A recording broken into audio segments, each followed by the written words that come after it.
Bienvenue dans cette petite vidéo qui a pour but de répondre à la question « Qu'est-ce que Windows Azure ?» Commençons par nous intéresser aux différents éléments à prendre en compte pour faire tourner une application sur Internet. Il y a beaucoup de choses à gérer. Tout d'abord, les systèmes d'exploitation qui vont héberger l'application. Il faut les installer, les maintenir et les mettre à jour. Il y a ensuite les composantes réseau, routeurs, DNS, répartiteurs de charge. Se pose également la question primordiale du stockage. Où allons-nous stocker les données de l'application et comment allons-nous les gérer? Enfin, il faut penser aux besoins d'infrastructures pour pouvoir gérer une bonne montée en charge et une bonne répartition géographique. On peut souligner deux choses à propos de cette liste. Premièrement, toute personne qui fait une application doit gérer la quasi-totalité des éléments de cette liste. Deuxièmement, rien de tout cela n'a quoi que ce soit à voir avec ce que l'on veut faire, notre application.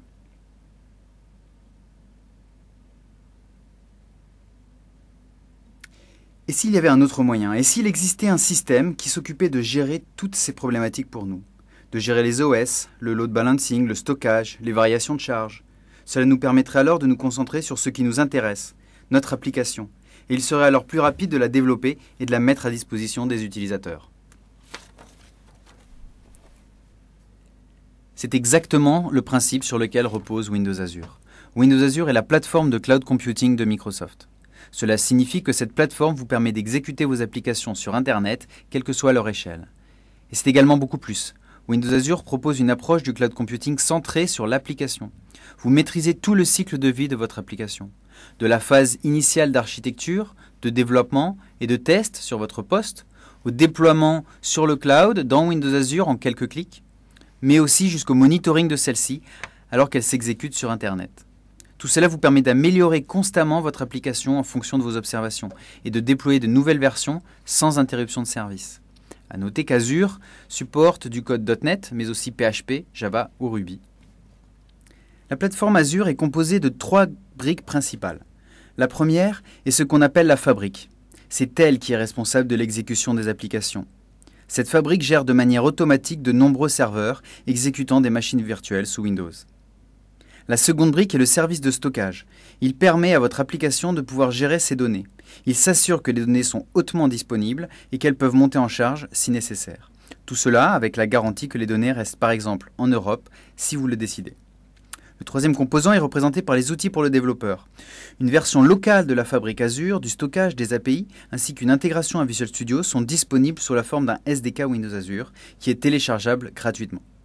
Vous pouvez ainsi développer et tester votre application sur votre poste local avant de la déployer dans le cloud. Pour finir, intéressons-nous à la montée en charge d'une application Internet. Nous souhaitons tous que notre application connaisse le succès et que son nombre d'utilisateurs augmente comme sur le graphique. Comme vous pouvez le constater, le pic maximal se situe ici. Mais jusqu'au pic de charge, vous n'allez pas utiliser toutes les ressources. Vous allez payer pour ce que vous n'utilisez pas. Et si vous ne prévoyez pas votre pic de charge, vous perdrez des utilisateurs. Avec Windows Azure, l'approche est complètement différente. On peut aisément faire une analogie avec l'électricité. Elle arrive chez vous et vous n'avez qu'à appuyer sur un interrupteur pour que la lumière s'allume. On peut la qualifier de commodité ou de service. Cela signifie que vous payez uniquement pour ce que vous consommez. Lorsque vous allumez une lampe, vous commencez à payer. Lorsque vous l'éteignez, vous ne payez plus. En appliquant ce principe à Windows Azure, on arrive au modèle de celui-ci. Lorsqu'une machine est déployée pour vous dans un data center, vous commencez à payer. Si vous l'arrêtez, vous ne payez plus. Ce modèle vous permet d'être plus flexible. Vous pouvez lancer un nouveau service avec un investissement beaucoup plus faible. Vous économisez, tout en étant assuré de pouvoir gérer la montée en charge. J'espère que cette vidéo vous aura permis de mieux comprendre ce qu'est la plateforme Windows Azure et ce qu'elle peut vous apporter.